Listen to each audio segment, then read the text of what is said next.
তোর জীবনের অর্জন কি বেটা? তোর কর্মচারী তোরে বলে ফাসাদ লাথি দিতে মন চাইছে, কারণ কি? সুদখোর। তাহলে বোঝা গেল নাফরমান ইজ্জত পায় না। দুনিয়া ভোগ করা যায়, দুনিয়া জন্তু জানোয়ারও ভোগ করে, দুনিয়া কুকুর বিড়ালও ভোগ করে বেটা।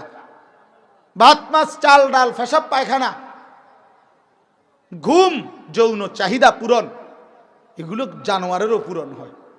একটা কুকুরেও ভাত খায়, ঘুম যায়, পেশাব পায়খানা করে, কুকুরেরও যৌন চাহিদা পূরণ হয়, এজন্য কুকুরেরও বাচ্চা কাচ্চা হয়।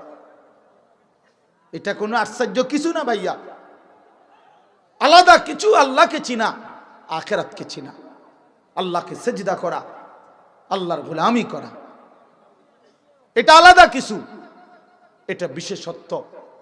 অতএব এই রাত গভীরে আমি আমার এতটুকুই কথা বললাম।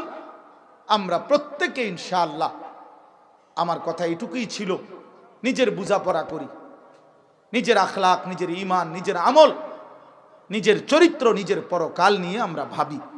আল্লাহ তাআলা আমাদেরকে তৌফিক